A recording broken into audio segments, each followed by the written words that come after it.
College. He received his bachelor's from SUNY Portland and his MFA from the University of Pennsylvania. He has taught there as a Galt fellow, and he currently has been teaching at Skidmore since 1993. But he has a great deal of industrial foundry and small private art foundry experience. He worked at Lara and Bronze in Chester, Pennsylvania, as head of foundry and sand molding, and then gained more green sand molding experience at Atlas Brass and Aluminum and Atlas Founders in Massachusetts.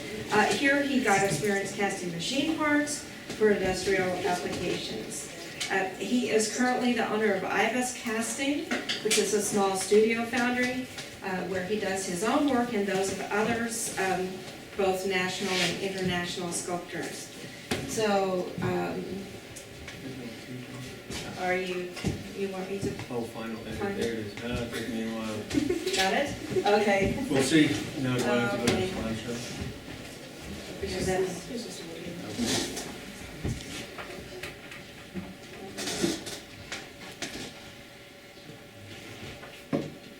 Can I advance with those? Yeah. Okay, great. I found some sand. I told all my colleagues and my family that I promised them that after I returned from the conference, I won't talk about sand and they agreed to welcome me home. All these sands are green sand. Somebody, I don't know which somebody in the last panel talked a little bit about green sand being a water-based clay, bindered clay, which is sand bind, which is pretty true. A little more complex than that. Albany sand is a natural green sand body. And it is, and has been thought of, essentially depleted for a very long time. And I happened to find some of it, which is part of this story. And initially my inquiry was going to be, is this Albany sand, and can I use it to make some castings? And I thought that would be it.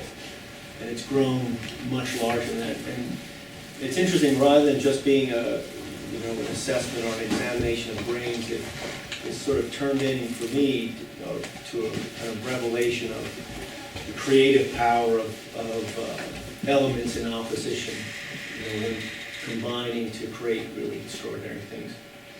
And this project has really expanded 14 powers of 10 of the very ancient, very recent, the very small, the very large, all operating at the same time and over vastly different scales. So it's been interesting. It's also threaded for me a lot of interest that I've had, a lot of experience that I've had. It's drawn a relationship between that, like a hidden relationship that I hadn't seen. So it's been cool, but I think people they're starting to make fun of me for talking about sand. So we're not. Yeah, well, I really loved it. It's been really interesting, and we're going to be doing a bunch of stuff even throughout the summer, and I think this talk is going to be much longer when I get back to school. As Mary said, I've worked in 3 major foundries. After leaving graduate school, I worked in one foundry that was a fine art foundry, really big foundry. The other 2 were industrial foundries that we sort of cast machine parts for light industry, for the military. We did lots of stuff. The interesting thing, this is a picture probably from 1919 or so of Sun Shipbuilding, Chester, Pennsylvania. Loran Bronze in Philadelphia, in Chester, just outside, now occupies that building, or a portion of it. I've been trying to figure out, I think that's the wall that was around Loran. And the interesting thing which feeds into this a little later is that Loran Bronze was pattern storage for Sun Shipbuilding. So when I worked there, 3 floors of this building were stuffed with all sorts of patterns. Mahogany propeller blades, 9 feet tall, wax leather fillets, all dimensions correct, really beautiful, tiny little core rocks. It's just thousands and thousands of products. So the idea of green sand was in the air at Loran, but we didn't do any of it. When I worked at Loran, I ran the foundry and sand molding areas. And so I managed the foundry and the shell foundry, but I also made and managed sand molding. But sand molding at Loran meant resin bonded sand. That's what we did. We did nothing other than urethane resin, early urethane resin bonded sand. And this is one of the patterns that I have a whole bunch of them. They're kind of small from some ship. So, as you know, most of you have done resin bonded sand. Most sand molds are the same. They use a sand grain, sand body, with some sort of binder. You pack it against a rigid pattern, grains align. In the case of resin bonded sand, the resin holds those grains in place. You remove the pattern, you can introduce metal. The thing about resin, this is actually a big green sand mold, making one of these propellers that we had. At Loran, anybody who makes resin bonded sand molds, I inherited the next process. You'll see. It's sort of funny to me now. Instead of plywood to make what we use concrete blocks, so I built these walls every day until I made that box and realized that plywood's better. So the process is the same. Binder a little different. In the case of green sand, however, so I made a bunch of these. No green sand. The next foundry I went to was all green sand. We had a little bit of CO2. We did have oil-baked cores, but everything was done in green sand. And the thing about green sand is there's two basic divisions. There's synthetic sand bodies, which is most common in industry now, which is you have a washed and graded, in the case here, 100% silica system. You add western and southern bentonite. You plasticize that bentonite with water, and you activate that clay by mowing. After you're done making a green sand mold, and I think it's interesting because it's good for the environment. You could make green sand mold. You don't see it so much in our context for a couple of reasons, but it's great. And when you're done, at this bench, this is where I worked for 3 years, made 100 molds a day, roughly between 40 and 100 molds a day. I cut a ton of sand to 2 tons of sand in the morning, and I poured 1,000 pounds of the equivalent of either bronze or aluminum, the equivalent of 1,000 pounds a day. And that same sand is used over and over again. You make little facing in the morning, add a little more sand, and you use it. So this is 100% synthetic, considered a synthetic system. 100% silica, western and southern bentonite. There's my bench. Pretty much the same system's been used since sand molding was invented. Except for that's a pneumatic jolt machine, which I won't go through. If anybody's ever used one, it shakes and compresses and high production system. This is the sort of stuff we made at this foundry. This is a periscope tube for Kohlmorgen electro-optical. It's for a Trident nuclear sub. So we did all sorts of that stuff. A lot of light industry, a lot of military stuff for the paper industry. So the next foundry that I worked was similar. It was, I'm getting ahead of myself. The next foundry was owned by the same family, actually, and used a lot of sand systems.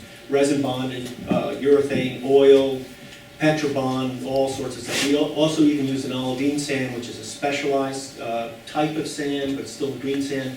Washed clays, added, washed sand, graded sand, added clays. Except for one molder, it was called Scotty, over in the side, had a specialized sand that wasn't mixed with any of the other sand bodies in the foundry, and it was Albany sand. Made Albany double lot, beautiful castings, glassy surface for silicon bronze. And I was told that it was depleted. The only sand mold essentially occurred in the back of the foundry in this big giant pile. It was gone. It was found in Albany, made in Albany, and they used it up, which was true. They were, literature I've read, 1908, 1917, they were taken out of the Albany area. Almost 500,000 tons of Albany molding sand a year. And they just used it up, so it was gone. And that's the way I thought about Albany sand. Never really thought about it until a friend of mine was talking about Albany sand, a property that they had purchased. We're building a house. And they said an old timer had walked by, an old gentleman about 90, had said that when he lived here, when he was a boy, he used to dig sand in this area, and we would sell it for extra money sell it to foundries. And I literally spun around, really said, we never dug where you live because it was too wooded. And I said, really, when you put in your house, give me a call. I said, and what I said to Deb, Paul's professor, is it yellow? Yeah. Some of it red? Yes. Call me when you're digging. And that's what she did. So initially, I just wanted to find out, is that Albany sand? Maybe I'll get to use some, get to make some, but it's broadened out. And as I said, the interesting thing is it's just broad interval operating to make the sand. Because I wondered, why doesn't every place that has sand have Albany sand? It turns out it's the product of a very unique set of circumstances. And in the case of Albany sand, it starts with glaciation, which happened in New York. Very complicated, and it addresses a lot of stuff at this conference. It addresses iron and water and landscape. All of these things, where I work, the area I work, all of these things brought to bear. And it's not only happening at the large scale, it's happening the same way in these infinitesimally small grains. The other thing about Albany, which we'll talk about, it's not just clay that's operating, it's particles. And this has been the curious involvement I've had with our biologists and chemists, that it's not just that clay that's in there, and doesn't come the way you think it's going to come. And I learned all sorts of cool stuff, and it's why so many people are tired of hearing about it. So we'll start on the big scale. We're here at Pedvale, an International Iron Conference. I had a ritual section that I had to take out because this is going long enough as it is. So I'm Well, keep we it. may have more time. Yeah. So. You can just shake your head no when it's time. So iron, a lot of us know this, but this is one of those revelations for me. Molten core of iron, liquid iron, center of the planet, and it's rotating. So, and from that liquid heart of iron in the center of this planet extend arteries of heat that make it to the surface of the planet, and it transforms the landscape from below. We get tectonic plates, we get geothermal vents, earthquakes, all sorts of stuff, creating the landscape from below. But that influence doesn't stop at the rocky crust of the planet. It extends out many millions of miles. It's that rotation of, it's not just iron down there that's hot, it's the rotation of that iron produces a magnetic field that moves around the Earth, and it protects us from the solar wind, protects us from cosmic radiation. But most significantly, I think, is it allows us to have an atmosphere. And that atmosphere, from that atmosphere we get climate, we get weather, which is on a smaller scale. So from up above, we get a transformation of the landscape through atmosphere. So, and not only just physical. In the case, this is the White Desert in Egypt. You're getting sand that's blowing around, carving this landscape. But you also get a number of places chemical erosion, which is in the case of Albany sand. Cool. So the other thing about iron was real curious. It has a very easy bond with oxygen. And so we have it in our circulatory system. It picks up iron, it picks it up, which also comes around later. The bond between that iron is mobile. So that iron can pick up oxygen from our lungs, deliver it to our tissues. It's the reason why we're here. Now, the interesting thing on the larger scale, these are that easy bond with oxygen. Iron, we had a lot of iron dissolved in the oceans. 3.5 billion years ago, Earth wasn't blue, it was green. And there's a formation of, these are cyanobacteria that are now occur. This is Shark Bay in Western Australia. Some of very few, very rare cousins of that cyanobacteria produced through photosynthesis. Yes, sir? In Duluth, too. And really? Yes, North Shore Lake Superior. Living? No. Oh, see, we'll get to that. Fossils. We'll get to that. Don't jump. So that's the next slide. So these are living. Shark Bay, they produce in 3.5 billion years ago, produce a lot of oxygen, precipitate that, bond with that oxygen, iron, form iron oxides, a form that can precipitate out, and that's what they do, clarify the oceans, pull the iron out into these, this is again Shark Bay, stromatolites, type of cyanobacteria, fossils, there they are. Oldest fossils on Earth, 3.5 billion years old. They're right down the yard from Skidmore College. So these things lived, oldest fossils. They formed in probably Duluth and New York State, when New York State was south of the equator. So they formed down below the equator, and tectonic plates, force of iron, moves them up to their present position. Again, to me, cool. And one of these things that I've seen them, I know them, I knew this is a park, and I thought they were something else. Turns out these are cyanobacteria. You see that layering, they're kind of like a bacterial form of coral. And that precipitation that occurs from that bacteria form that iron, that red banded, iron-rich rock that's found globally, formed between 3 and 1.7 billion years ago. And this is the iron we're casting at this conference, formed by those stromatolites that long ago. So it's, the thing that's cool to me with this is that we have iron not only transforming landscape from below, but transforming it from above through atmosphere, and then delivering that atmosphere to organisms, directly to those organisms that then transform the landscape even further. It's just cool. So for me, who casts a lot more bronze probably than iron, conceptually iron is interesting to me. It's the reason we are. And it's kind of amazing to me. So with Albany sand, a lot of those processes, bacteria, iron, water, all of these things happen, but instead of on Earth scale, millions of miles, happening on micron scale, which was just shocking. You're looking at +7 exponent, you look at -7, same stuff's happening. Was cool. So the way Albany sand forms starts with Pleistocene cooling, a little less than 2 million years ago. Not going to go, this was a long part of the paper, I'm chopping it off. Pleistocene cooling, ice advances from Canada across the northeast portion of the United States, North America. Covers Maine, New Hampshire, Connecticut, all over Long Island, into the Atlantic, Pennsylvania, up into Ohio. Across New York, it's 1.5 miles thick. Think about how big that is, 1.5 miles thick. In Canada, 3 miles thick. And this ice, as it advances, grinds up the landscape, takes that material. It's not just the weight, mass of this that's pushing down, though that shattering effect is what produces ultimately the quartz grains. It's pulverizing Hudson Valley shale. So heavy is the ice that it flexes the crust of the earth. And after it leaves, lays down a whole bunch of sediment for thousands of years. And in New York State, we have sediment that's up at an angle that was laid down when it was flat because it was laid down. And then after the ice leaves, in a process called isostatic rebound, the ground, literally like taking a bowling ball off a mattress, and the ground flexes back. So not only is that weight so much, but that action right from the glacier to the ground really active. Taking up material, turning it around inside itself, and then using that material to grind. So it proceeds all the way down past New York. It sits on New York for a pretty long time. This is Greenland. It's beautiful, but the ice is much thicker than that. It was just cool looking photo.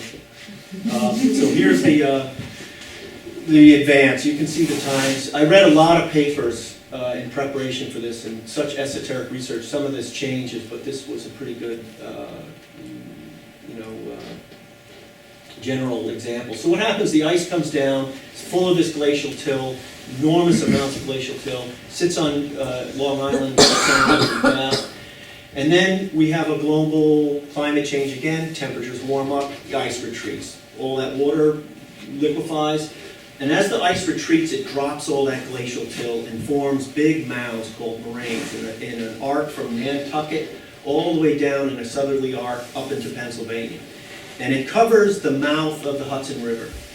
This is in North Adams. Again, I drive past this formation, never really thought about it, that this is glacial till dropped by a glacier that conglomerated into these giant globs. So this is what's in the glacier that drops out. And there's an enormous one that's right at the bottom of the Hudson. And what happens is that moraine at the bottom of the Hudson blocks the drainage of all this meltwater.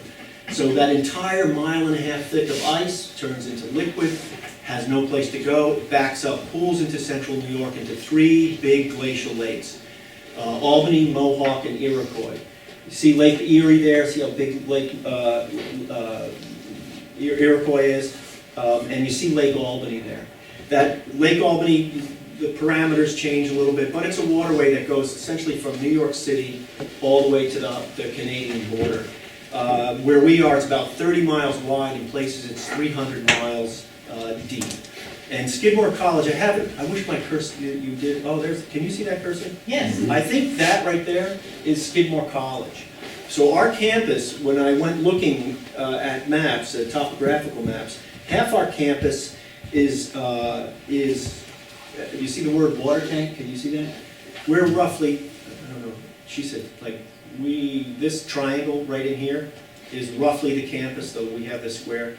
This little water tank here at the 450-foot line right there, that's an island that sits in. So half our campus is submerged in the lake, half an island in it. Pretty cool. These were instrumental. So eventually the lake goes away, right? The lake drains. So this is the first formation of Albany sand. The glacier ground it up. It forms this lake, and the formation of this lake and the river system that's associated with it is what also explained for me a layering, geologic layering in Saratoga, which is clay on the bottom, sand on the top. And it seemed odd to me that you would have lighter material on the bottom overlaying with heavier material. And as it turns out, that river lake system neatly explains that. And it's here where it's sort of a good pause to think about what is sand. It was the first question I asked Dick Lindeman, which was a geologist. And sand is a particle size. And irrespective of mineral content, it's a particle from 2 millimeters to 62 microns. And it's the substance of, it's defined that way because it's of transportability. So sand can move by water and by wind, and that's what it does. Rivers pick up the glacial till in the rivers, delivers it to that lake. The lake slams into the river. Once it loses its momentum, it drops its sand, shoots the clay and silt out into the lake. And that's where you see, eventually that sand overtakes the clay. And this is our landscape here in Saratoga. All of these cornfields are in fact old sand dunes. That's what they are. These are a little bit of the moraines left that back it up. And this is the Albany Sand District, found in now the Hudson River, the spine of that lake, the Albany Sand District. So here's the dig. Went there, ended up finding a little bit of a different layering. Like if you look right here, this is the sharp gray sand that here, and then there's this black band, which is in fact the original topsoil layer. The Albany sand now is a big pile of sand left around the next, after the lakes drain, you have a desolate sand-strewn landscape. The wind is the next agency that starts creating Albany sand, blows it around, sorts it, rebeds it, and then the next phase is that interaction between the breakdown of organic material, humic acids that come from that, and a bacteria called lepithrix. Precipitates, just like in the oceans, precipitate the iron out of groundwater, and through some chemical processes delivers it to those grains. I'm trying to do it. So I see people nodding. It's horrifying. I'm ruining your day. So up at the top is sort of classic of the parent sand that becomes Albany sand. This is just a weird layer. That black band is the old topsoil layer. And this humic acid, intrusion of roots, make it down into that sand and chemically and physically erode those grains into Albany sand. And here's the example. You get down through that parent sand, and you see these big layers of yellow sand and then deep red sand, which is the Albany sand. When he dug through that and I saw it, I thought, great. So Albany sand's a natural sand that you can take a shovel, and the castings I made, take a shovel, dig it out of the ground, even without mulling, use it in castings, and the castings we made were just as smooth as glass. Really great. So I took about 2 or 3 tons out. This is bog iron, which I'm just going to bypass. So you didn't have to wash it, or? Didn't have to do anything. And I have some it's amazing. So I said to Deb, every time you need to make something on your property, give me a call, I'll come back and take a set. So here's the parent grain of sand. This is what the sand looks like in the scanning microscope before it's transformed. Everything in the parent sand is there, it's just not developed.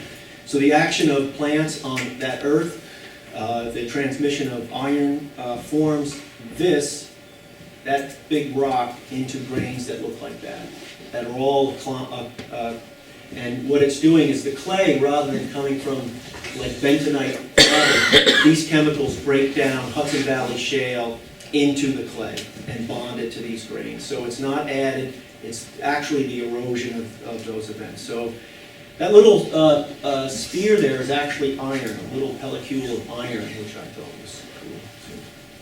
So I'll just work through these, I know it's hot in here. So here's a parent grain, classic. I saw it the first time under the microscope, subangular quartz grain, very classic, looks like a giant boulder. There's the Albany sand grains. Very different, bright red, have a sticky bond to them that the apparent sand just doesn't have. There's the comparison of the two. And that really distinct layer, all coming from the interaction of that sand with, I don't know if you know, a micron is a millionth of a meter. So some of these particles, you see how many of them are.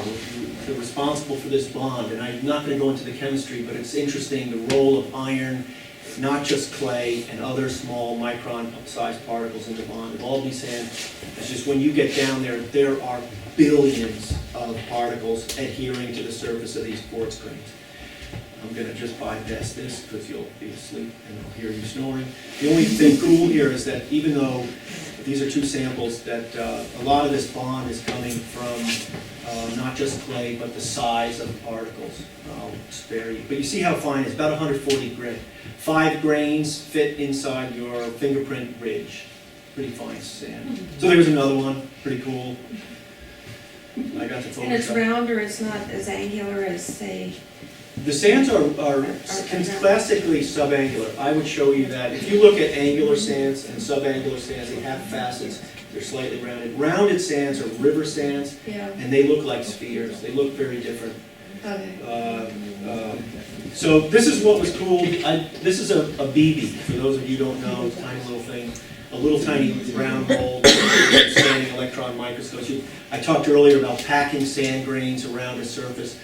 This is less than 3/16 of an inch across, a little tiny mold, and you can see the grains aligning, all being bound together.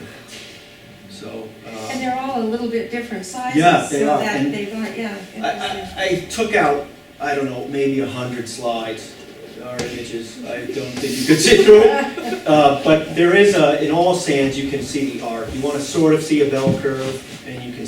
I can show you that. The way it happens in here. But yeah, there are different sizes packing there.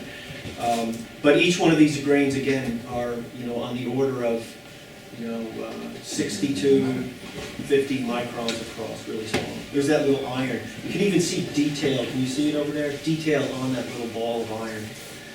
Some more stuff. See the big iron. After they wash these, you can't get the iron off these grains. 15% iron in a sample, even after they've been washed repeatedly with acid. It's bound to the surface of that. You see that calcium and aluminum are clay. Aluminosilicates and calcium, probably kaolin clays that are coming from the sand. The gold there is actually what they have to do with these grains. They have to put a layer of gold atoms on the samples in order to get them to give up electrons. That's boring. And these last, I'll put you through, these are some X-ray maps where you can go down and shoot those individual grains. And where it hits iron, it sends off, turns a pixel a different color, so that you can map individual tiny grains and see what elements are lying on. This will rip through. I just thought it might be, if you guys have found, a little like a clay mold that Becca made, and you don't have a furnace. This is a student got his MFA at Cranbrook. We made tiny little molds. I have one example here. You can see his everything is torqued. For you blacksmiths, he can't help himself. Everything he makes just has to be cool.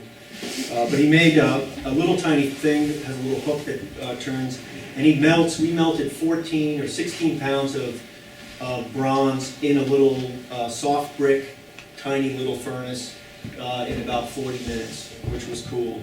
So you don't need a big furnace. We made a whole lot of stuff. 14-pound casting, pretty big. There's our little baby molds. He did a bunch, which I have here, direct burnout. Made his little furnace, and there's a little piece that I have in Frankfurt. And that's it. I saw some of you nodding. How long did that take? Half an hour exactly. Holy man. You got through it. That, I have 130 more slides if you'd like to see them. Yes, ma'am. I have a couple of questions. Are they because- chemistry questions? Yes. Oh, no. You were talking about the parent sand and then Yeah. the reduction layer to get to the Albany sand as a time caused chemical reaction to create the fineness of the grain of the Albany sand. If I understood you correctly. Sort of. Okay. That's almost correct. Is there a way to manufacture that level of Well, fineness, I suppose? There are a couple of things. One is you think about, it's a 30,000 year process. So the answer probably in the short scheme of things is, unless you have 30,000 years on hand, maybe not.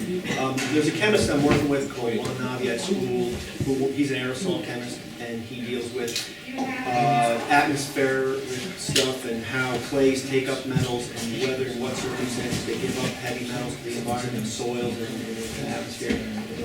And when I'm talking to him at something that we had to do, he said, I deal with clays. I'm like, I'm interested in clay. I deal with metals. I'm interested in iron. I'm interested in iron. So he said, well, I'll talk about humic acid.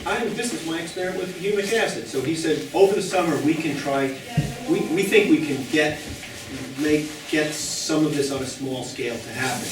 Whether the breakdown into the individual grains starts with the glacier, and it really goes, it's first is sorted by the lake, and then it is a very important event, the wind.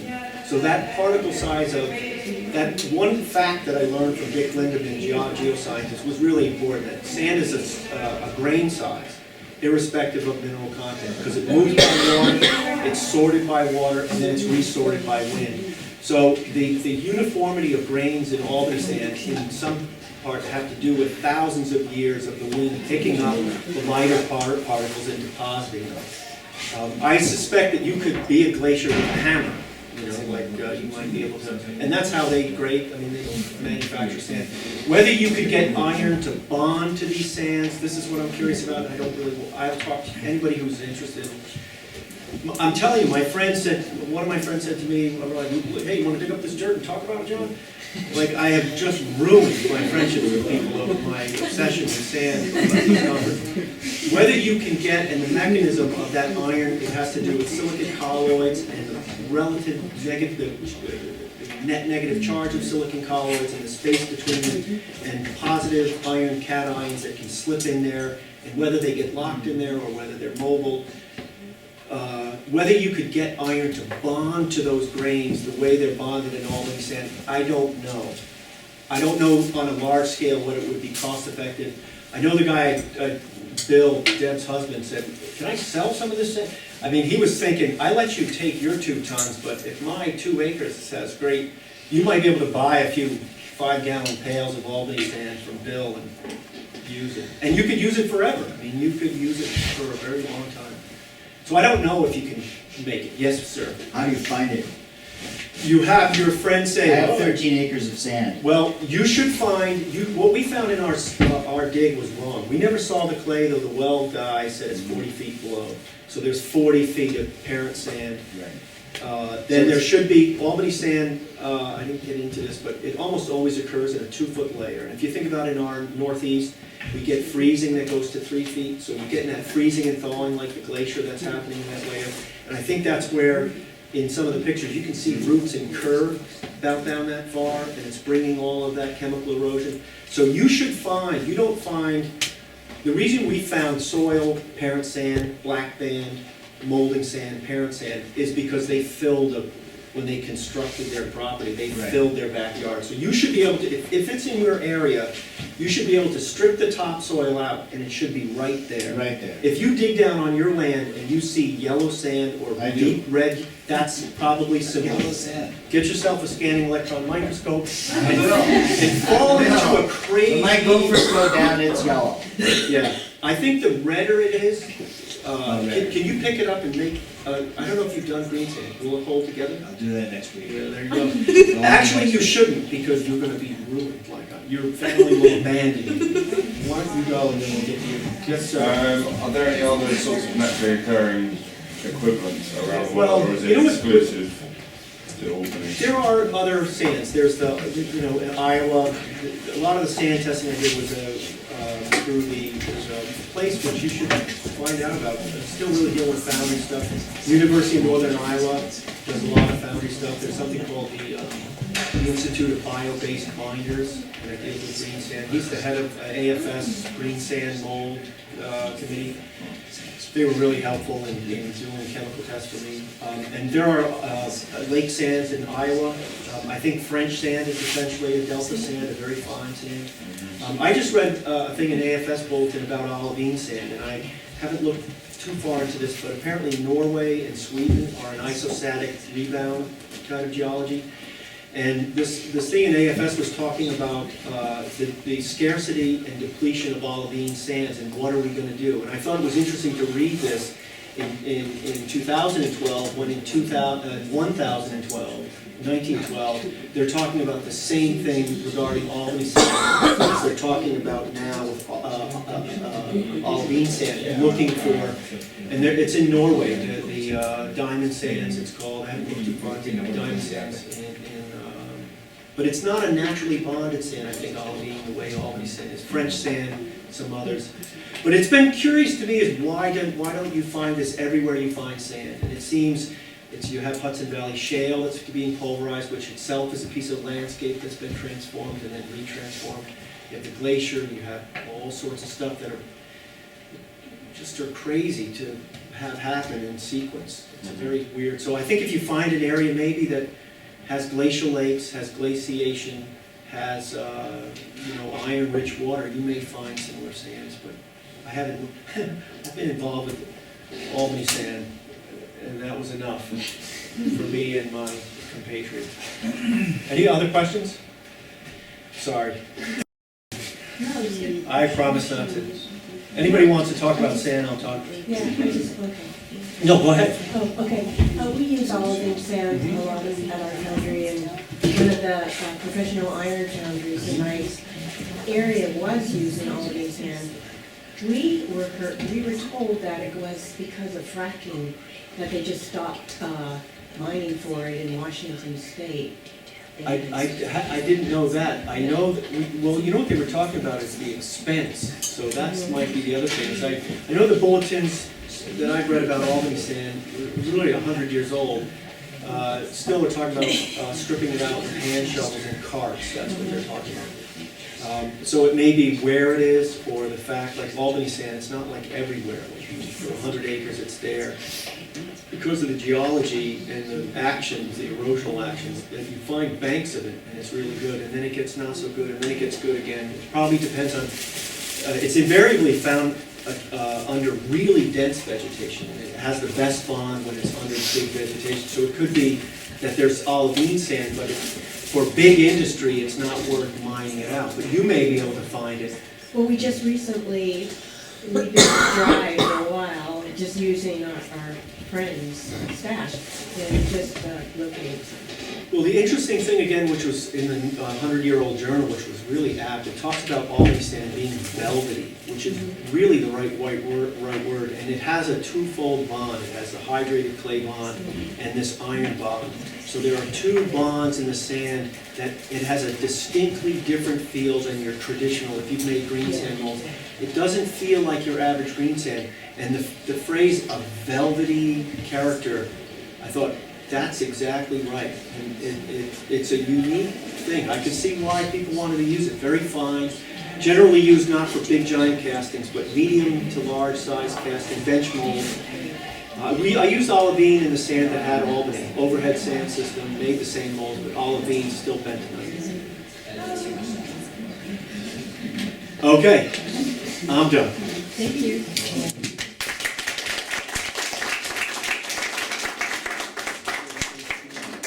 I was like an auctioneer.